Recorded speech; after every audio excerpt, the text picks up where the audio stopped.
Well, this is Yao from CMSA. This is a tradition we have started about a couple of years ago to have a serious lectures on literature and history of mathematical science. And I'm glad that we start again this year and starting with a great man. So I'm going to ask Scott Comines to chair the whole session. There will be 3 lectures altogether. Scott.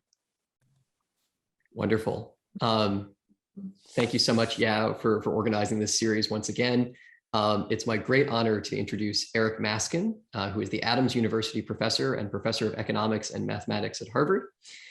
He received his bachelor's and PhD from Harvard as well, and was a postdoctoral fellow at Cambridge University.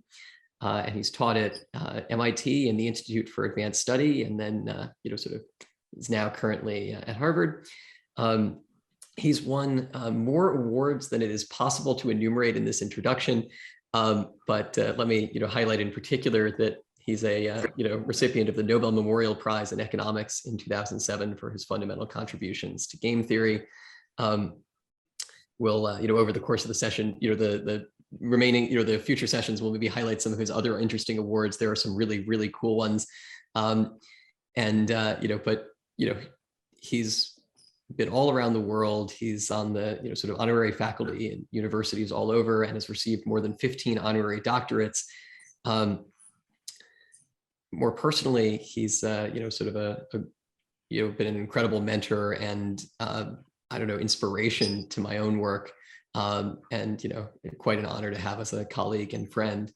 And then he's an incredible teacher. So really looking forward to hearing today his introduction to game theory for mathematicians, part 1. 2 pieces of quick logistics. 1, if you have questions, please ask them in the chat or the question and answers box. We'll be monitoring them. And 2, please do not record, but we will be posting the recording afterwards. But now, without further ado, let us welcome Eric Maskin. Let's get some applause emotes in the chat.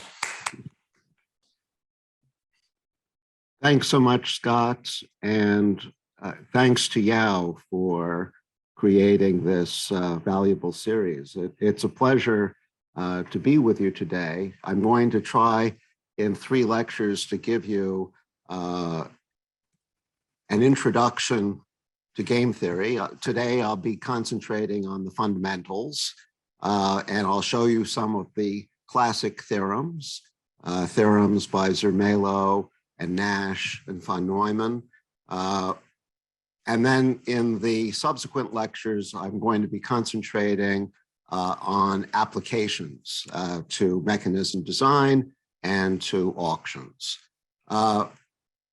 You may know that game theory is by now a vast field. I am only going to be scraping the surface, giving you a taste of what the field is like. You should feel free to contact me if you would like further reading. I'm happy to give you suggestions for follow-up reading. And an important point to note is that if at some point during the lecture you don't follow me, please ask a question right away in the chat, which will be monitored. And I will try to answer your question right away, because if you don't follow something, then what comes after that probably won't make much sense. Okay, so what is game theory all about? It's about strategic interaction, the study of strategic interaction, how an agent, a person, should behave if her actions affect others and their actions affect hers.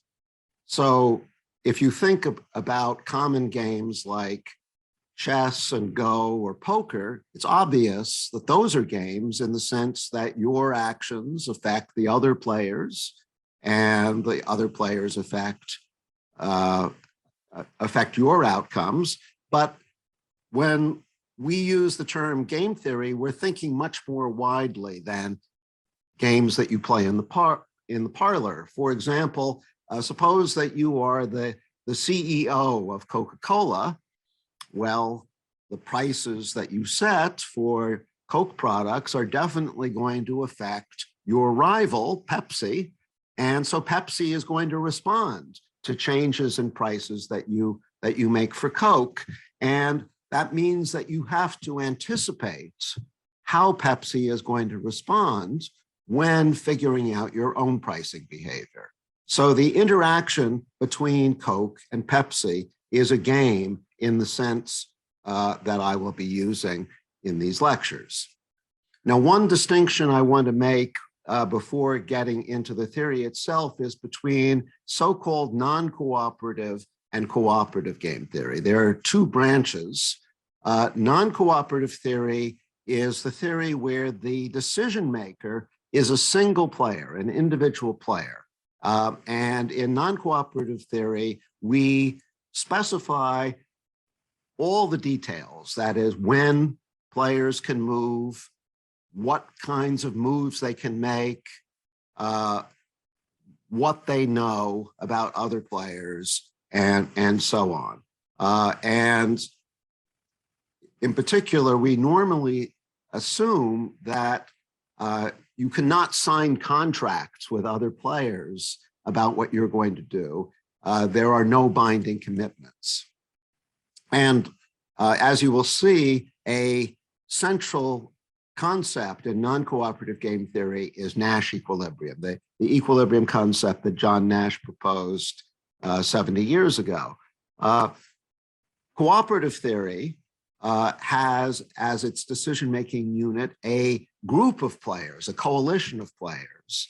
And typically in cooperative theory, we leave out details about when players can move and exactly what they can do.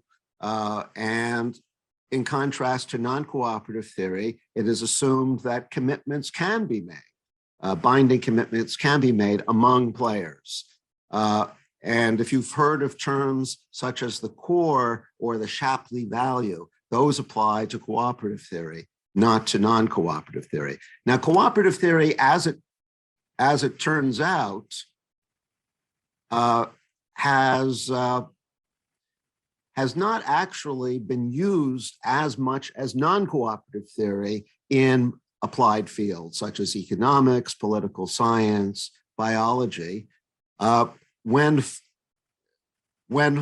John von Neumann and Oscar Morgenstern wrote their big book on game theory in 1944, they expected cooperative theory to be the main part of the subject. 75% of their book was devoted to cooperative theory because they realized that it has the potential to be more powerful, because it doesn't rely on specific details. It has the potential for making stronger predictions than non-cooperative theory. But interestingly, that's not what ended up happening. And the non-cooperative theory turned out to be much more valuable, at least up till now, in economics and other applied fields. So I'm going to stick with non-cooperative theory in these lectures. So what is a non-cooperative game? Well, informally, it consists of a set of players, the players who are making actions, taking actions, and getting payoffs. It consists of a set of rules that those players follow, and the rules tell the players what they can do and when they can do it. And then at the end of the game, players get payoffs according to what actions have been taken. So that's an informal description. Here is a formal way of describing a game.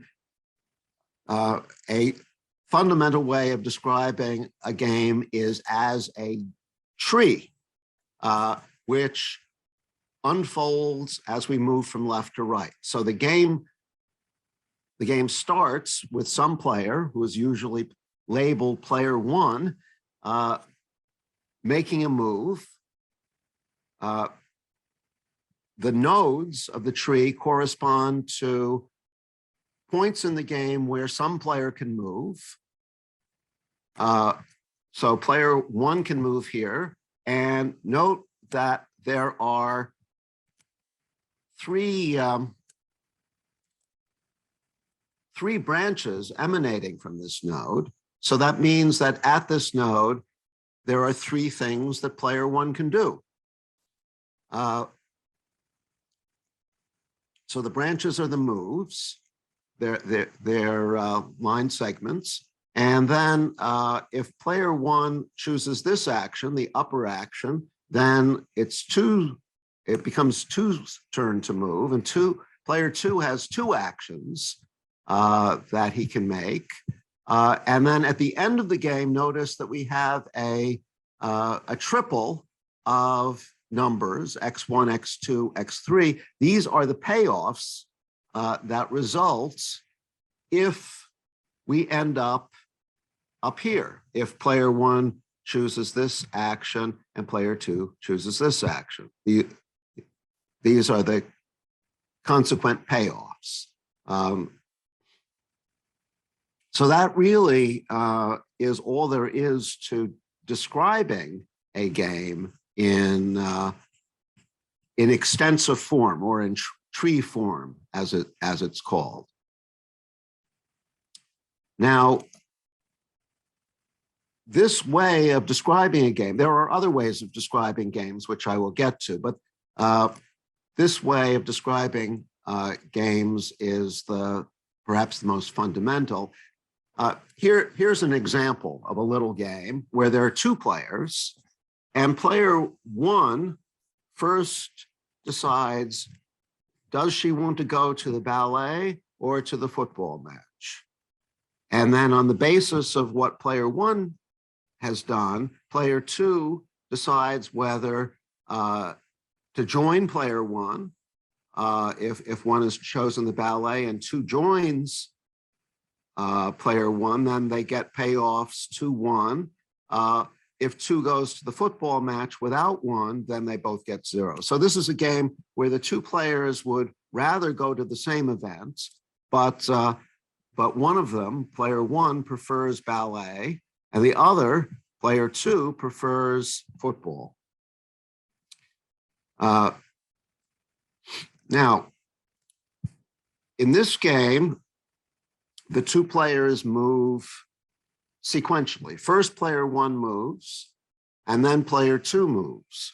But it's possible to accommodate simultaneous moves in a game tree as well. And the way to do that is by introducing an additional concept, which is called an information set. An information set is a collection of decision nodes for a particular player that the player cannot distinguish among. So here is the same ballet football game that I was just talking about, but now notice that this node and this node for player two are connected together, which means that they are now in the same information set. That means that player two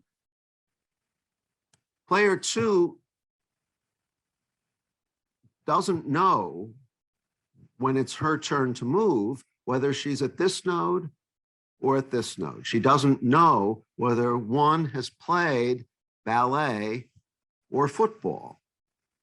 And if you think about it for a minute, you can convince yourself that that's really the same thing as the two players moving simultaneously.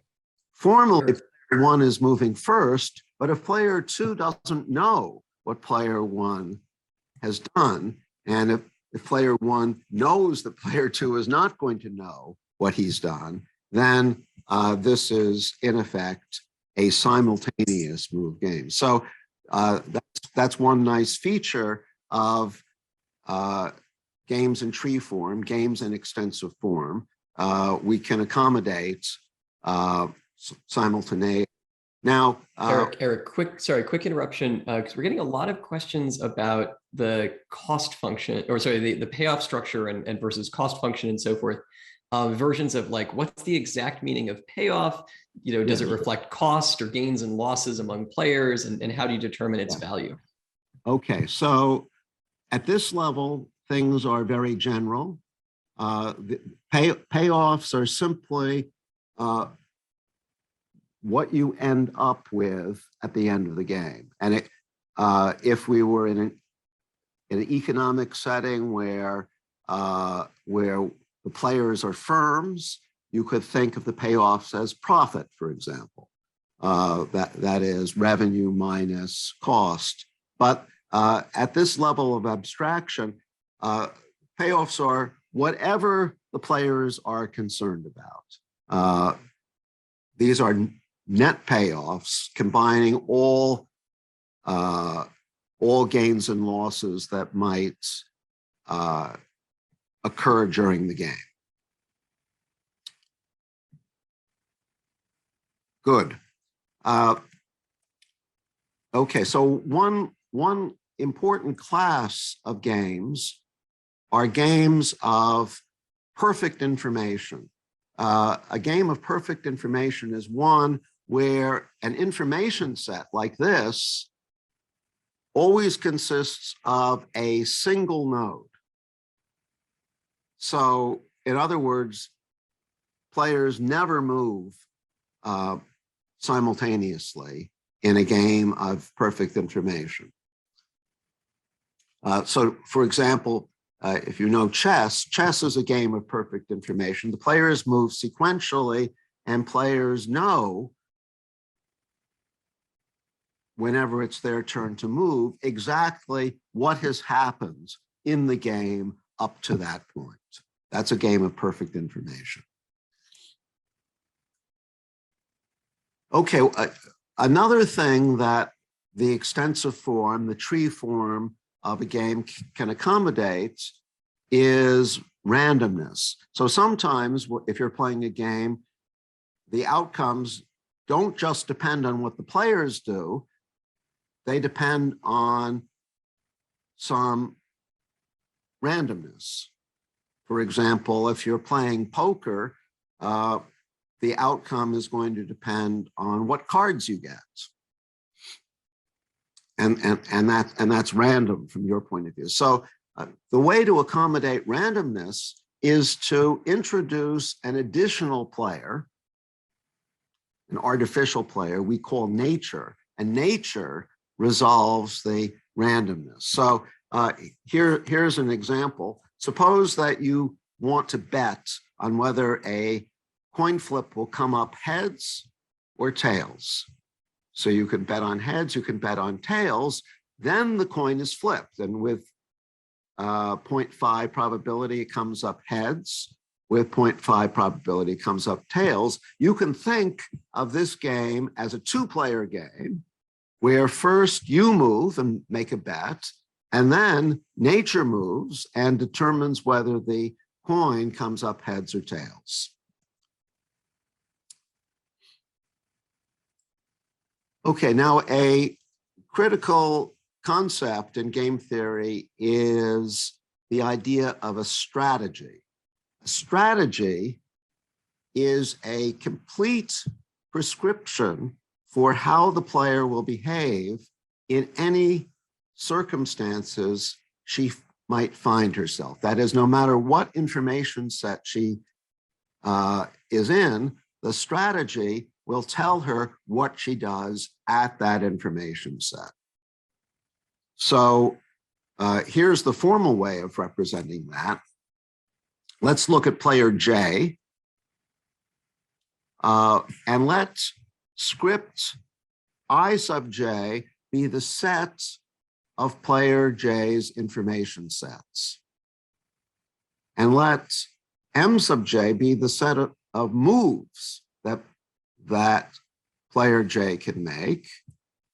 Then a strategy will select for each information set that player J might find herself, for each information set in the set of information sets, the strategy will prescribe the move that she makes at that information set. Okay, so that's pretty abstract. Let's look at a little example. This is the ballet football game we've been looking at.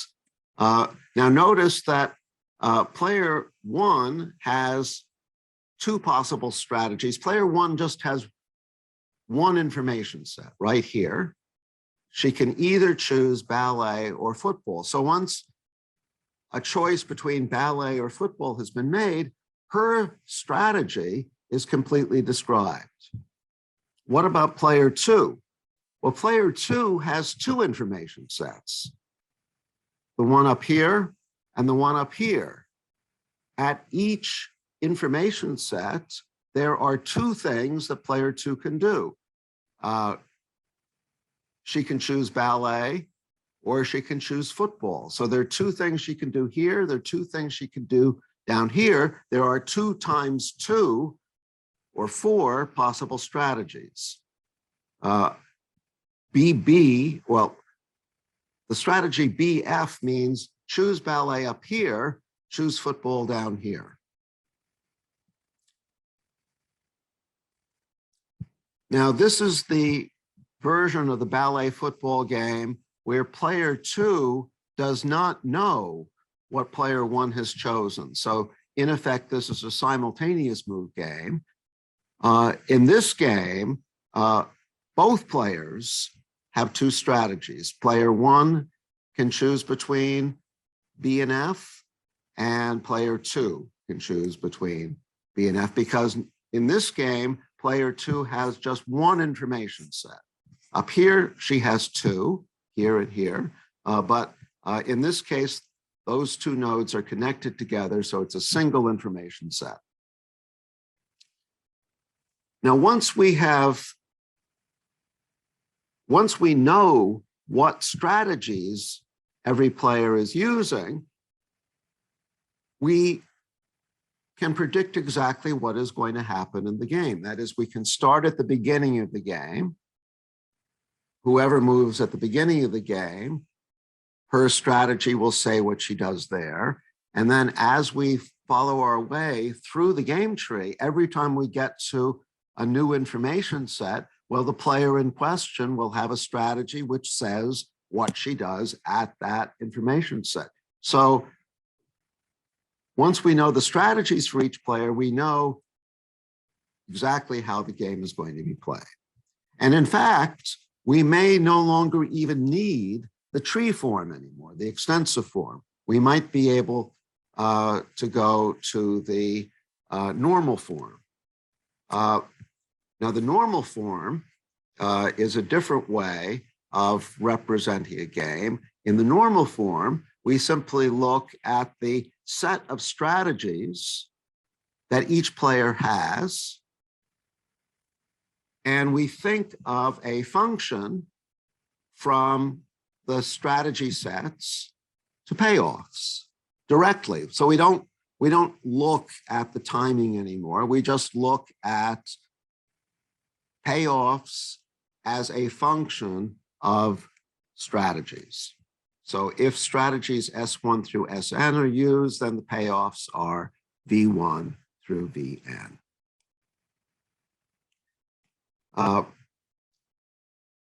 Now, one way of representing and I should say that this way of representing a game is called the normal or strategic form, as opposed to the tree or extensive form that we were looking at before.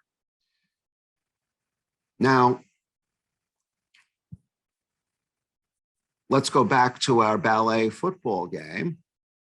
In extensive form, in tree form, it looks like this, but we can rewrite it as a table, as a matrix, where player one has two strategies, ballet, football. And remember, player two has 4 strategies, BB, BF, FB, and FF. And what I've done in the entries of the matrix is just to put the corresponding payoff. So for example, if player one uses the strategy ballet and player 2 uses the strategy FB, which means you play football up here, but play ballet down here, then the game will proceed by first player 1 choosing ballet, and then player 2 will choose football, and we'll end up with payoff 0-0. So that's why we have 0-0 as the matrix entry in our table version, our normal version of the game. What about for the simultaneous version of ballet and football? Well, in that case, each player has 2 strategies, B and F, and the payoffs just correspond to the outcomes of those strategies. So if player 1 chooses ballet and player 2 chooses ballet, then we end up with payoffs 2-1, which is why we have payoffs 2-1 in our table.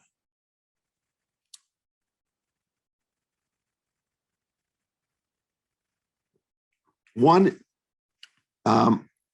more complication: when it's a player's turn to move, he might decide to randomize to determine the move that he makes. And in fact, we'll see that in some games, we will actually expect players to randomize. You'll see why this is in a little while. We call a randomized strategy when you are choosing your move by say flipping a coin, a mixed strategy. So a mixed strategy is a probability distribution over your strategy set. If you're player I, you've got a strategy set SI. A mixed strategy is just a randomization over the possible strategies you might use. So we'll use the notation PI of SI to denote the probability that player I plays strategy SI. And of course, probabilities have to add up to 1. The notation that I'm using here, this summing notation, suggests that the strategy space is finite, but actually, if we have infinite strategy sets, we can do exactly the same thing by integrating and using measure theory. But I for the most part, I'm not going to be talking about games with infinite strategy sets in these lectures. So let's suppose that players are using mixed strategies, randomized strategies, P1 through Pn. Now, because of this randomness, we have to calculate a player's expected payoff, where we're expecting over the randomness created by the player's mixed strategies. So if strategies S1 through Sn are being used, but those strategies are used only with some probability, we have to multiply the payoff that player I gets from those strategies times the probability that those strategies are played. Now, the probability that player 1 uses strategy S1 is P1 of S1. The probability that player 2 uses strategy S2 is P2 of S2. So we just multiply the probabilities together, P1 of S1 up to Pn of S1, and then sum over the pure strategies S1 through Sn to get player I's expected payoff.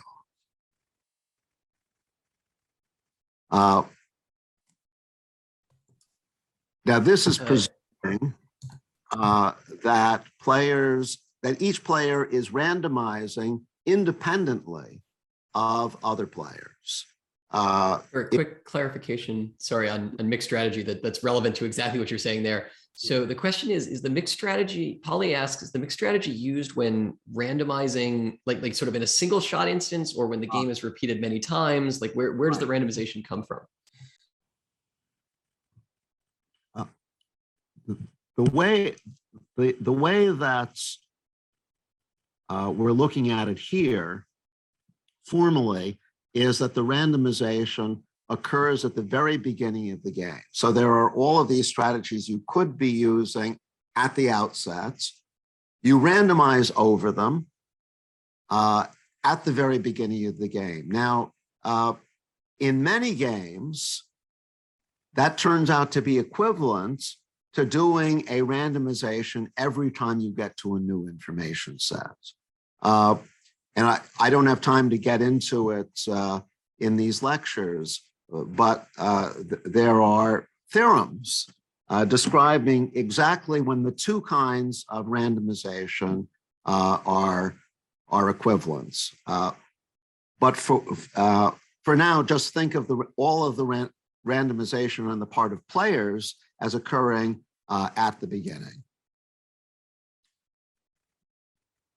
Now, given the reason why we do game theory is that we want to be able to predict how players are going to behave in strategic situations.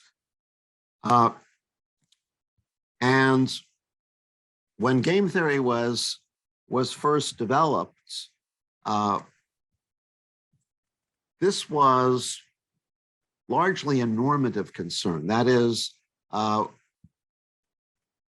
people were asking, well, if you were rational, if you were doing the best for yourself that you could possibly do, what would rational play consist of in a game? So the idea was to, in effect, to define what optimal play or rational play would be in a game.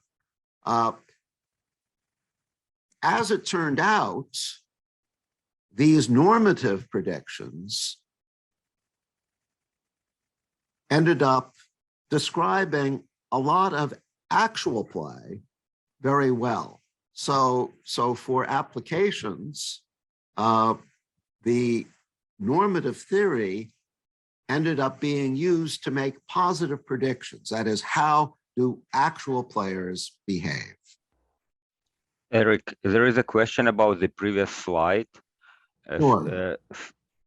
slide 17, Mhm. whether the dots and the sum, whether there is any infiniteness involved, or we are talking about finite cases.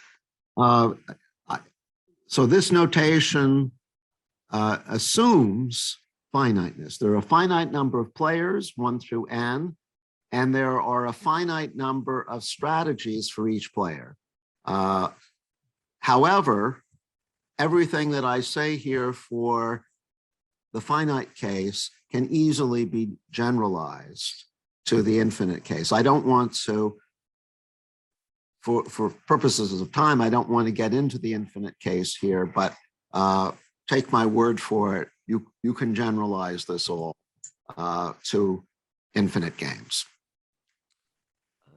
While we're paused for one moment, let me also ask, we're getting a couple of different questions about sort of beliefs and sort of knowledge about the probabilities. Tony asks, is the probability distribution, and I think he means the one used in this randomization, common knowledge.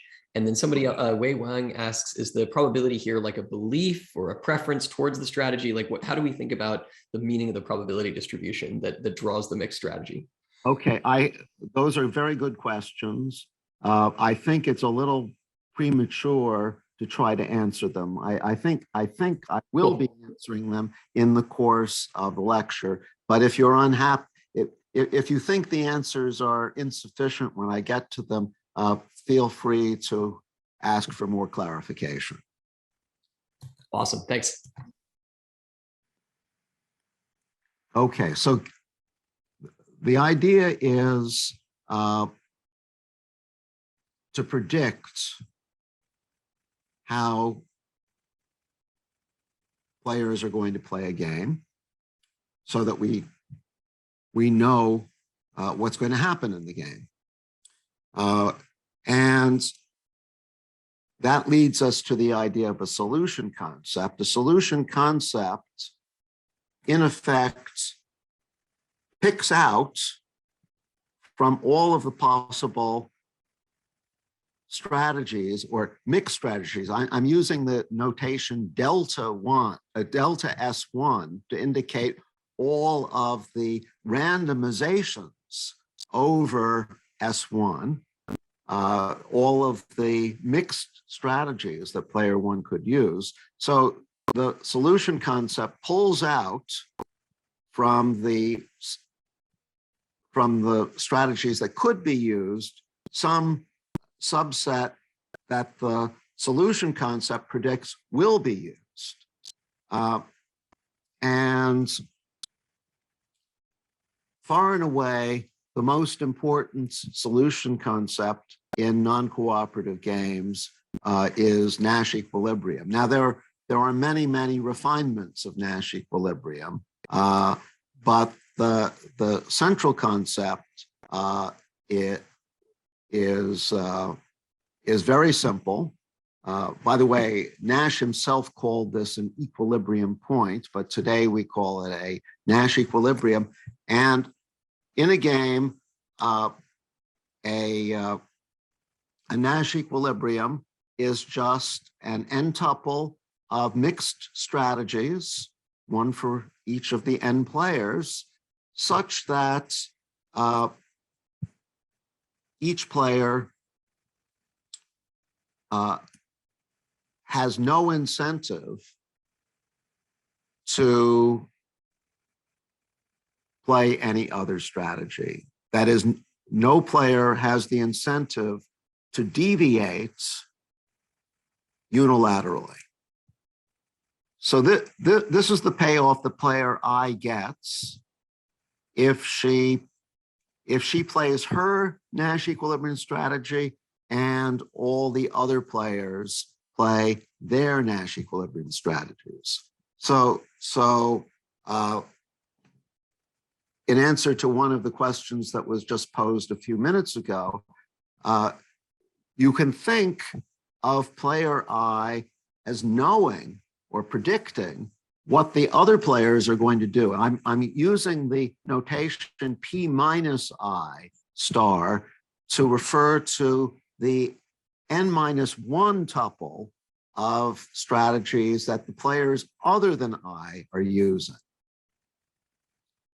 So the other players are using P minus I star. Player I is predicting what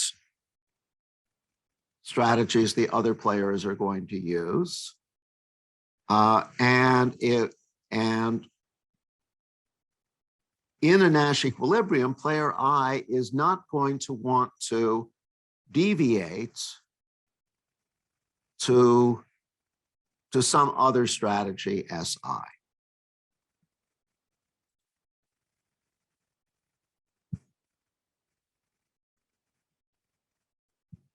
Now, this definition has several implications. Suppose it was the case that player I's equilibrium strategy, PI star, put positive probability on two different strategies, SI and SI prime. Well, then it must be the case that player I gets the same payoff from those two strategies. Because if one of those strategies delivered a higher payoff than the other, then it would be better for the player to put all of the probability weight on the strategy that delivers the higher payoff. And that means that PI star could not be maximizing player I's payoff. So I think this might help answer another question that was asked a few minutes ago, which is how should we think of these randomizations by players? They are just ways for players to resolve indifference.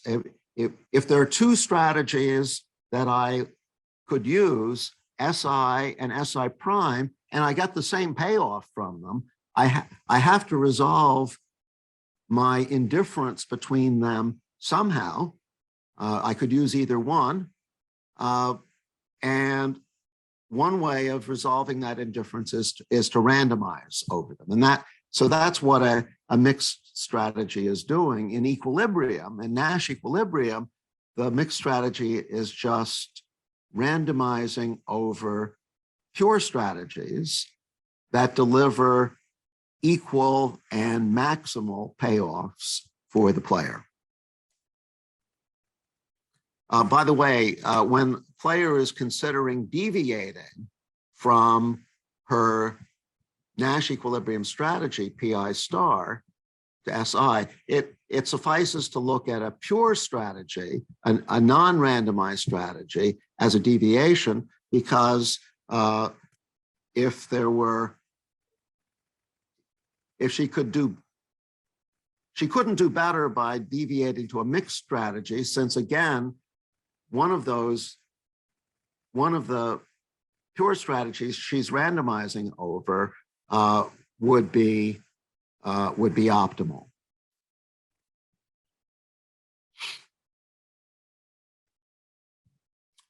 Now, another way of describing Nash equilibrium is it's the only prediction that we can make which is consistent both with players maximizing their payoffs and with making correct predictions about how others are going to behave. So there's a sense in which Nash equilibrium is the only concept which might be able to persist in the long run. So imagine that players made incorrect predictions about other players' behavior. Well, you might imagine that over time, they would learn their mistakes. Let's suppose that the game is not just played once, it's played over time.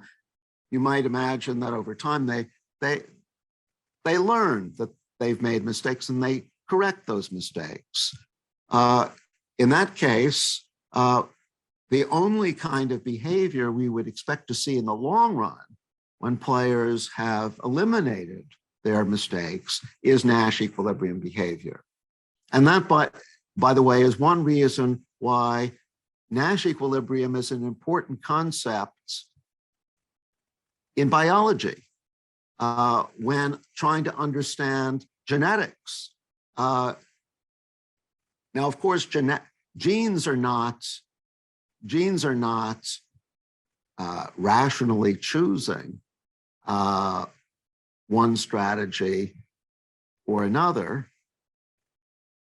They just propagate or they don't propagate.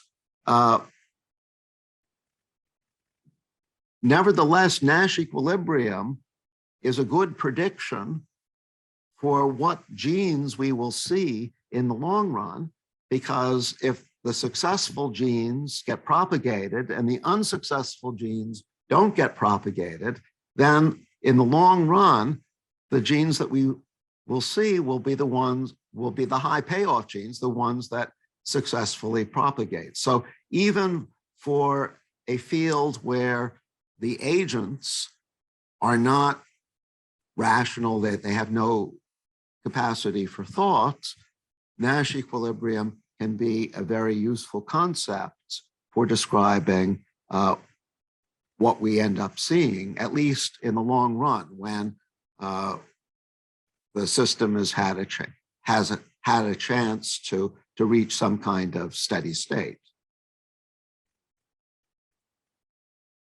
Let me give you some examples of Nash equilibrium.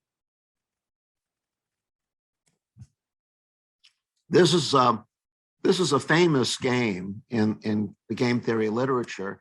It's called the Prisoner's Dilemma. There are two players, and they each have two strategies, C and D. C stands for cooperate, D stands for defect.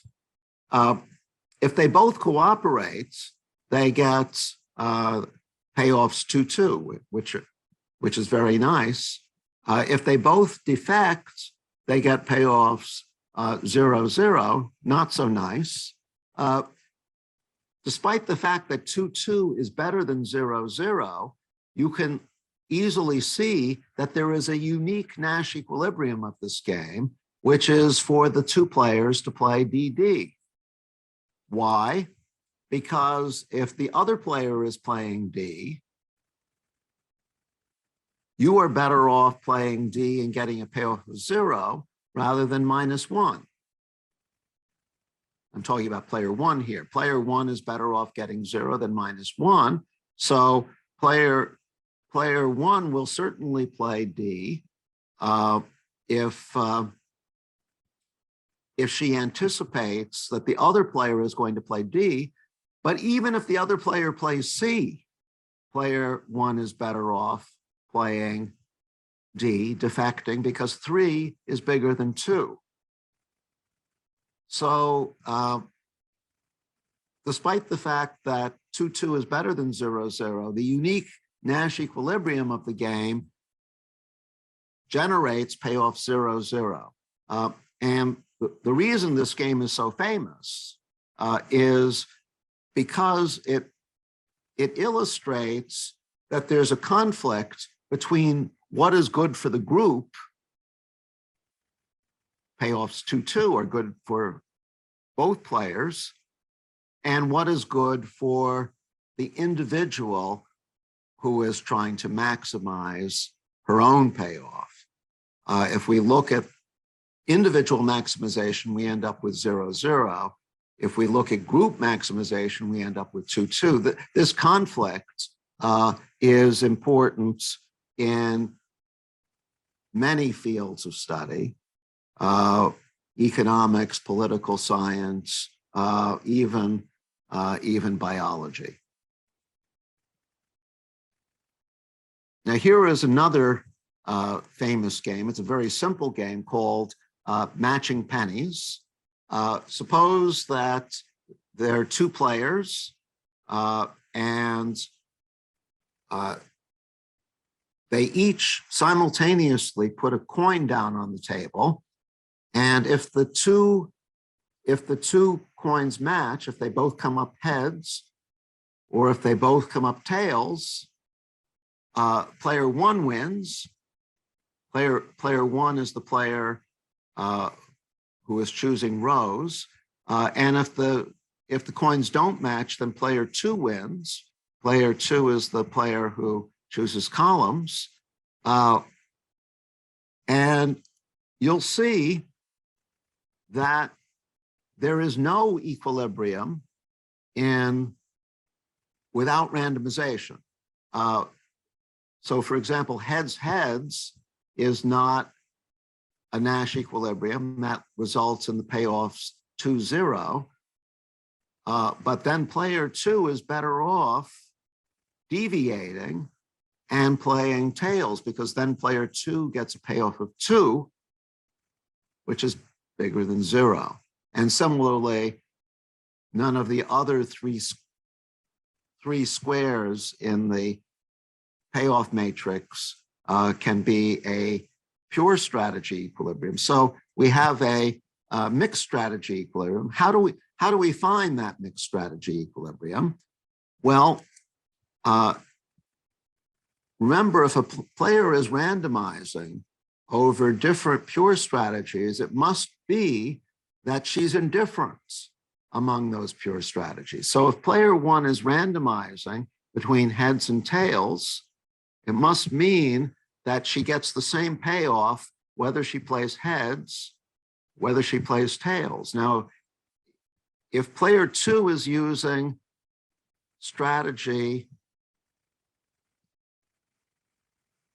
P2, which puts probability P2 of H on heads and 1 minus P2 of H on tails, then if player one plays H, her payoff is 2 times P2 of H plus 0 times the probability of tails.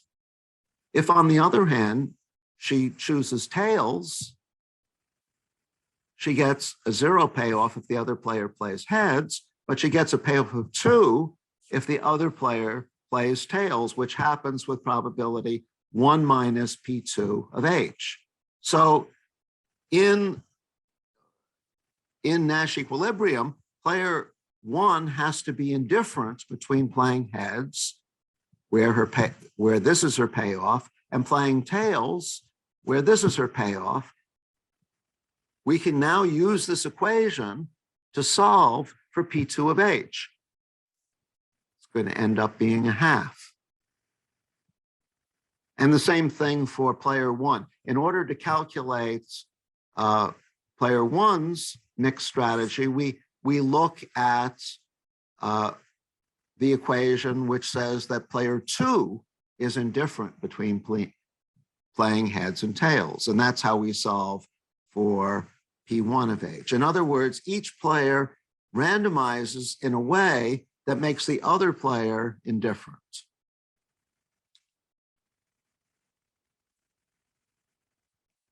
Okay, here's our simultaneous version of ballet and football, where the two players simultaneously decide, each on their own, whether to go to ballet or football. This is called the Battle of the Sexes for reasons I won't get into. Now, the role player, we can call him Bob, prefers ballet because he gets a payoff of 2 if they both go to the ballet. He gets a payoff of 1 if they both go to football. Fiona, who is the column player, prefers football. There are actually 3 Nash equilibria of this game. That is, they could both play ballet and end up here.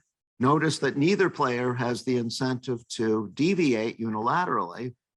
If Bob deviated, he'd get a payoff of 0, which is worse than 2. But similarly, if they both play football, that's a Nash equilibrium. And then there's a third equilibrium in which both players are using randomized strategies. And if you do the same kind of calculation that I did a couple minutes ago, the calculation I did for matching pennies, you can calculate that player one must be playing ballet with probability 2/3, and player two, Fiona, must be playing ballet with probability 1/3. Because those are the probabilities that will leave the other player indifferent between the two mixed strategies. Okay, now an important question. If we're using Nash equilibrium to predict behavior, we want to make sure that we always get a prediction. We want to make sure that for any game that we're looking at, there will be a Nash equilibrium. And at least as long as we're looking at finite games, and a finite game is a game where there's a finite number of players, and in the game, there's a finite number of nodes and branches, or putting it another way, there's a finite number of strategies. The answer is yes. Any finite game will always have a Nash equilibrium. And that was a central contribution of Nash's paper of 1950, which we will be coming to. But before showing you Nash's theorem, I want to start with a simpler theorem by Zermelo, which is that in a game of perfect information, remember a game of perfect information is one where all of the information sets are singletons. There's never more than one node in an information set. Or to put in informal terms, players always know exactly where they are in the game. So we're not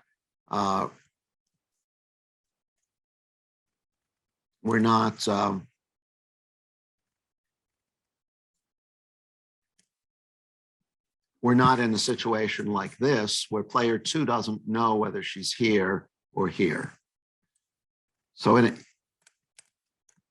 a game with perfect information, Zermelo establishes that not only does there exist a Nash equilibrium, but there always exists a pure strategy equilibrium. That is, it's unnecessary for players to randomize. And the way to prove this theorem is by induction on the number of nodes. Remember, nodes are points in the game where some player moves. So let's do this by induction on the number of nodes, m. Well, if m equals 1, that is, if there's only one decision node, we're in effect in a one-player game. We're assuming that it's a finite game, so there's just a finite number of branches emanating from that node. One of those nodes is going to produce the maximum the maximum payoff for the player who is moving. The maximum payoff in the action that produces a maximum payoff in a one-player game is a Nash equilibrium. So clearly in a one-player game, there exists a Nash equilibrium in a almost trivial fashion. Now, here we're using the fact that the game is finite. There are only finitely many branches. If there was an infinity of branches, well, there might not exist a maximum anymore. For example, suppose that you were told that your payoff is the number that you choose in the open interval between 0 and 1. Well, in that case, you would want to choose numbers as close as 1 as possible, but you can't choose 1 itself. So you don't have a maximum. And that's why we're in a game with an infinity of strategies, there may not be a Nash equilibrium. Now we'll see in a little while that even in infinite games, there will be Nash equilibria as long as the game is continuous. So, but I will get to that in a little while. Eric, a quick clarification question on the previous slide. Polly asks, do we need anything like uniqueness of payoffs here? Anything that sort of like, smooth, sort of like creates, space among the different possible strategies?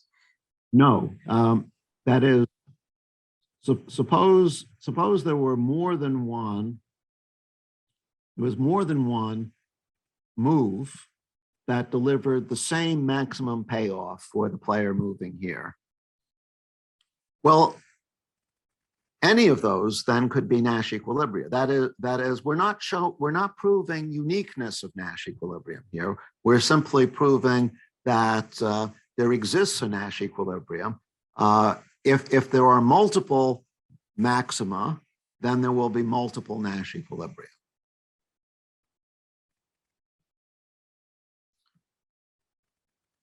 Okay, so that's for a game with one node.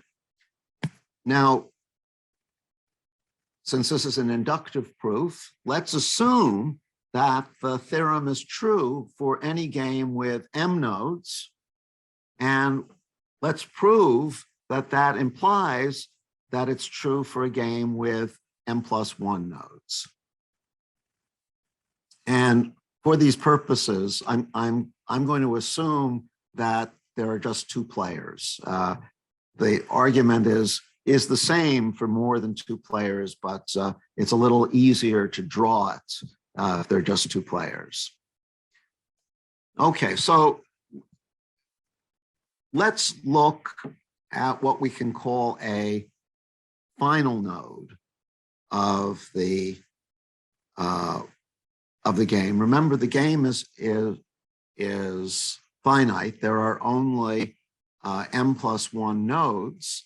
A final node is a node which, after the move has been made, the game is over. So here's a final node, and let's suppose that player 2 moves at this final node, and player 2 has various moves she could make. Now, of course, since there are only finitely many choices for player 2, one of them will, at least one of them, there might be more than one, at least one of them will maximize her payoff. So let's suppose that choice is A star. That means that her payoff, x2, must be greater than or equal to y2, and x2 must also be greater than or equal to z2. But now, since we know that A star is an optimal choice for player 2 at this node, we can actually replace this whole node with the payoffs x1, x2, because we know that's what player 2 is going to do at this node. So we can replace the node and all of these branches with the payoffs x1, x2. So this now will be the end of the game. And we have now successfully reduced an m+1 node game to an m node game. So we know that after we make that substitution and we get rid of the node and the branches, that there must be a Nash equilibrium in the reduced game, S1 star, S2 star. But now let's go back to the original m+1 node game. The Nash equilibrium in the reduced game plus the choice of move A star at this node by player 2 constitute a Nash equilibrium for the overall m+1 node game. So that tells us that indeed there must be a Nash equilibrium in the M+1 node game, and that completes the inductive step of the proof.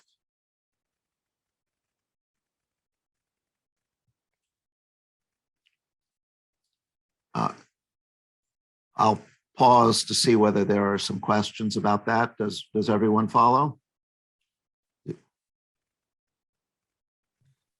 Yeah, it seems like mostly clear. One more clarifying question on information sets.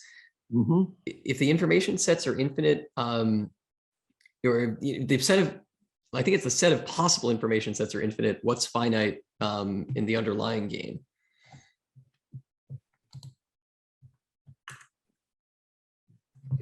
If the set of information sets, I think it's more, yeah, I think it's more about a question about beliefs or like the strategy set or something, as I'm reading it again. Miu Miu, could you please clarify? And otherwise, oh, and meanwhile, Andrew asks, does the order of players making choices affect the payoffs?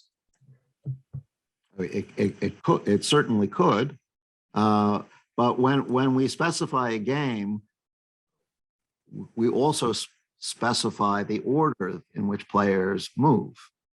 So it's that order, the order that the rules specify, that we look at, not some other order. If we change the order, indeed, the payoffs might change.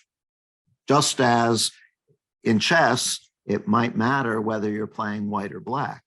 The two rules are not equivalent. It's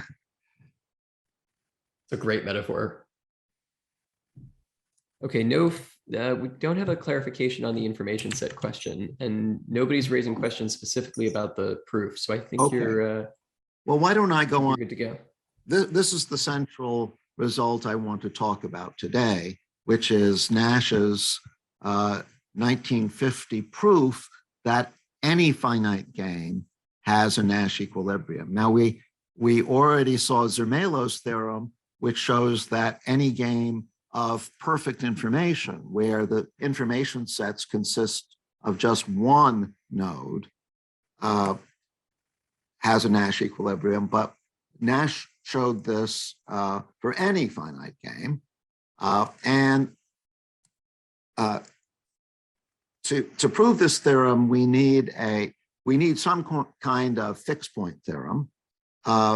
Nash used the Brouwer fixed point theorem, but it turns out to be easier to use the Kakutani fixed point theorem. And actually, in game theory, fixed point theorems are often used, and it's almost always the Kakutani theorem, because that's about correspondences rather than about functions. So if you haven't seen the Kakutani theorem, don't worry about it. I will show you what it is right now. So you probably all know that a correspondence is a set valued function. So if A is the domain of the correspondence and B is the range of the correspondence, then and psi is the correspondence, then psi of A will be some subset of the range. And you'll see why looking at correspondences is so helpful, so simplifying in game theory in a little while. Okay, so the graph of a correspondence is just the obvious generalization of a graph of a function. The graph of psi is just the set of ordered pairs A, B, such that A is in the domain of the correspondence and B is in the image of A under psi. So here is a picture of a correspondence where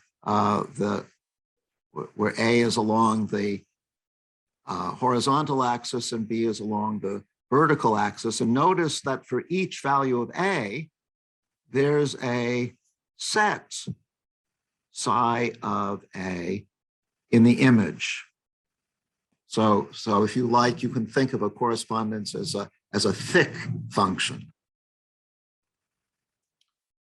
Okay, so we say that psi is upper hemicontinuous if when we draw this graph of psi, that's a closed set. So the set doesn't have any holes in it. And we say that psi is convex valued if for any value of A in the domain, the set psi of A is convex. And finally, we say that psi is non-empty valued if for any value of A in the domain, psi of A is not the empty set. Well, here's the statement of the Kakutani fixed point theorem. Suppose that our domain A is a subset of m-dimensional Euclidean space, and it's a closed, bounded, and convex subset. And suppose that the range of A is the same as the domain. So psi is a mapping from A to itself. Well, if psi satisfies these three properties, it's upper hemicontinuous, which means that its graph is closed, it's convex valued, and it's non-empty valued, then it must have a fixed point. And a fixed point is a point in the domain, point A, such that A is contained in psi of A.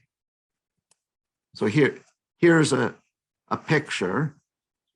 Suppose we have a graph of A that is indicated by this shaded region here. A fixed point, in this case, there are multiple fixed points, and any point in the graph along this 45-degree line will be a fixed point of psi.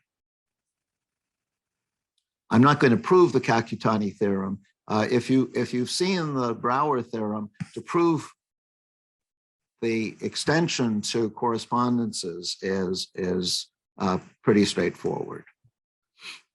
Okay, so now I can give you the proof of Nash's theorem. And here's how it works. Let's concentrate on one player, player I. And let's imagine that the other players are using strategies P minus I. Remember, the notation P minus I is an n minus one tuple of strategies for players other than I. So if the other players are using mixed strategies P minus I, psi I of P minus I is just the set of strategies that player I can use that maximize I's payoff. So PI is in the set of randomizations over the pure strategies SI, and PI maximizes I's payoff. That is, if he deviates to PI prime, he's not going to raise his payoff. Okay, so we can think of psi I as a correspondence for each choice of strategies by the other players. Psi I will be the set of strategies that maximize I's payoff. And it's easy to verify that psi I satisfies the properties needed in order to apply the Kakutani fixed point theorem. First of all, the graph of psi I is closed. if we look at a sequence of PIs, which are best responses, the limit point of that sequence will also be a best response because player I's payoff is continuous in the probabilities. Remember when back on a previous slide, we calculated player I's expected payoff as a function of the probabilities that he's using and the other players are using. Well, that expected payoff was just a linear combination of the pure strategy payoffs. And so since linear functions are continuous, we know that GI is a continuous function in the probabilities, and therefore the graph of psi I will be closed.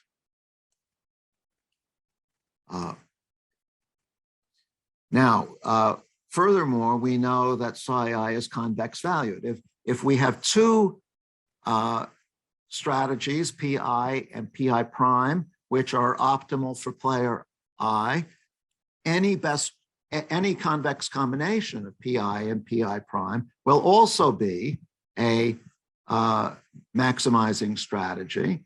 And again, that follows because GI is linear in the probabilities. And finally, there always will exist a strategy for player I which maximizes his payoff given the other players' strategies. And that simply follows from the fact that player I's payoff is continuous. And the strategy, the set of possible mixed strategies is a closed and bounded set. It's a compact set. So a continuous function on a compact set will always take a maximum. Okay, but now we can prove Nash's theorem. Let's put all of these psi i's together to form a correspondent psi. In other words, we will map the n-tuple of mixed strategies, P1 through Pn, to psi1 of P minus 1 cross psi2 of P minus 2 ... up to psi n of P minus n. In other words, we are mapping this n-tuple of mixed strategies into the strategies that are optimal responses by the players. Psi1 of P minus 1 is the optimal strategy for player 1 given P minus 1 and so on. Or I should say optimal strategies. There might well be multiple optimal strategies. So this correspondence maps the cross product of strategy spaces to itself. This is an n-tuple of mixed strategies, and over here we have a set of n-tuples of mixed strategies.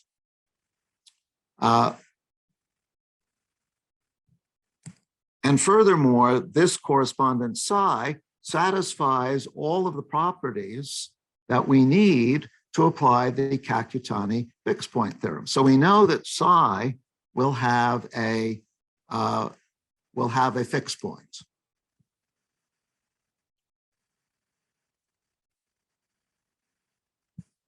But a fixed point is just a Nash equilibrium because given that the other players are using P2 star up to Pn star, player one is best off using P1 star. That maximizes, by definition of psi one, P1 star maximizes player one's expected payoff, given that the other players are using the starred strategies. And similarly for the other players, that is, each player is simultaneously maximizing her payoff given the Nash equilibrium strategies of the other. And so we have proved that a finite game always has a Nash equilibrium. And this, once again, is a good place to pause and check on questions.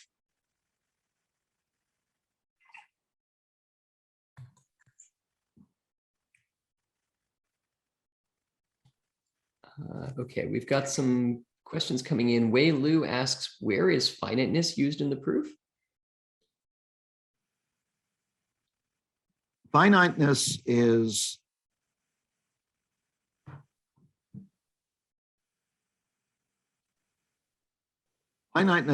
you remember that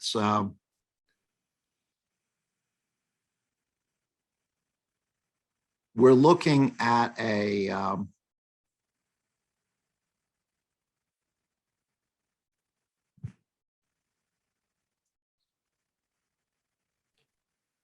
set of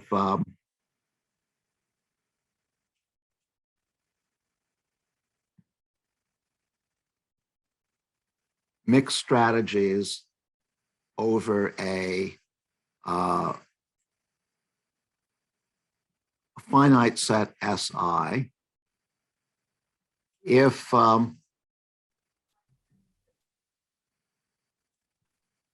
Si were not finites, if it were an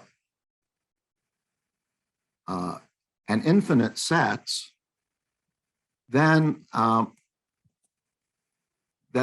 this set would no longer be a subset of m-dimensional Euclidean space. It would be an infinite dimensional space. And so Kakutani's fixed point theorem would no longer apply. Kakutani's theorem applies to finite dimensional spaces. With an infinite pure strategy space, we would be in infinite dimensional mixed strategy space. And so the Kakutani theorem no longer applies. Now there are I want to talk about generalizing Nash's theorem to infinite strategy spaces, but I haven't got there yet. Cool. Somebody else asks, is there always a Nash equilibrium with rational probabilities given that the payoffs are all rational? That's a super interesting question.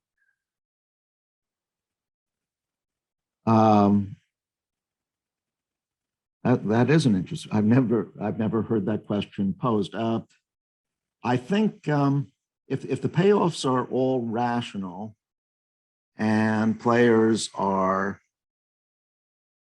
indifferent, I would guess that the answer is yes. I think that's right too. Yeah, it's not obvious from this argument because you're passing through the fixed point theorem, which doesn't necessarily give. If you go back to the indifference argument, I think that any weights which would leave you indifferent would have to be rational weights. Yeah, that sounds right. That sounds right. Nice. Super cool. That's a nice question. All right, I think that's it for questions from this sequence so far. Okay, well, we're running out of time. Here's what I propose. I've run through a lot of material today, and this is foundational material. It's material that anybody who wants to study game theory really has to know. Between now and Wednesday, when we have the next lecture, I suggest that those of you who want to ask follow-up questions, think of some follow-up questions, and we can actually start on Wednesday with some of those follow-up questions. But I just want to mention going beyond Nash's theorem. So, for example, suppose that there was a continuum of pure strategies rather than a finite number.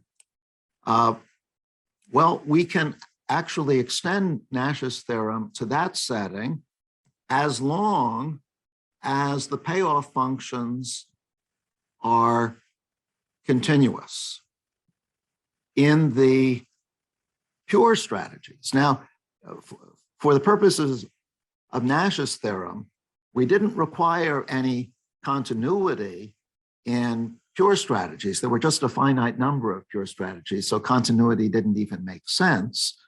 We got continuity of mixed strategy, continuity in mixed strategies for free, because a player's payoff is just a linear combination of his payoffs from pure strategies when players are using mixed strategies.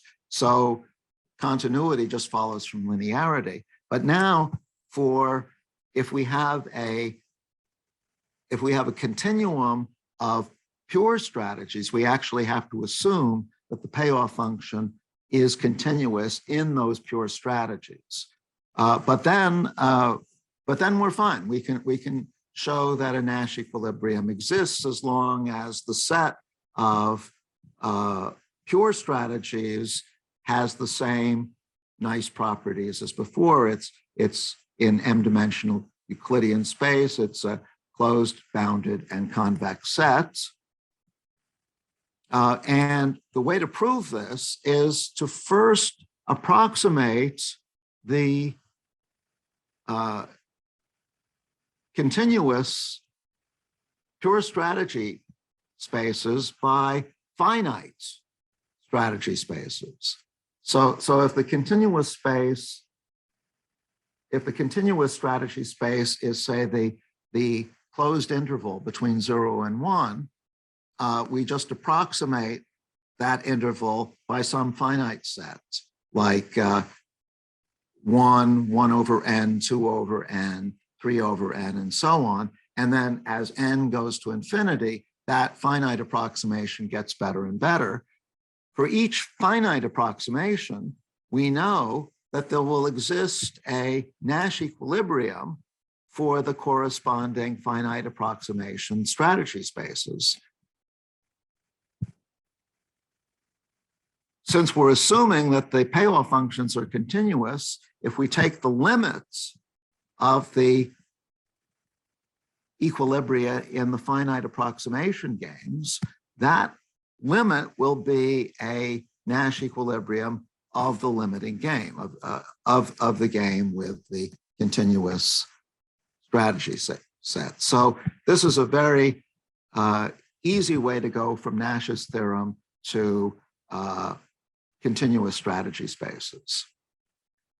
And one more thing, I haven't talked about the first big theorem in game theory, the minimax theorem that was due to von Neumann, and which was actually discovered long before Nash's theorem.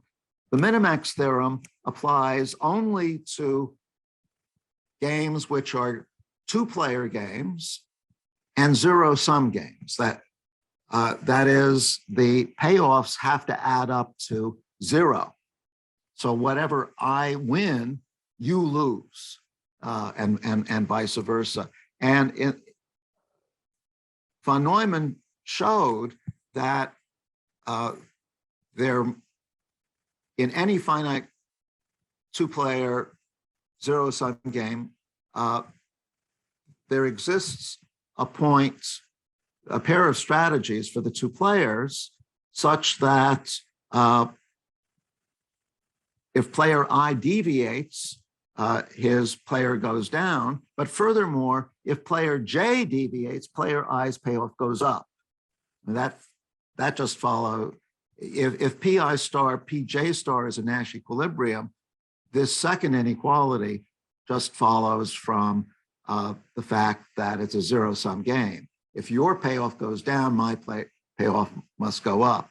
And furthermore, players can, by playing their minimax equilibrium, can guarantee that their worst possible payoff is maximized. This is interesting enough. So we've run out of time today, but this is an interesting enough point that I want to spend a couple of minutes on it at the beginning of the next lecture. Most of next lecture is going to be devoted to an application, which is mechanism design, but I want to spend just a few minutes on the minimax theorem and also on your questions. So let me stop now and see you on Wednesday. Awesome. Thank you so much, Eric. And thanks to everyone in the audience. Let's get some emotes and applause in the chat for Eric.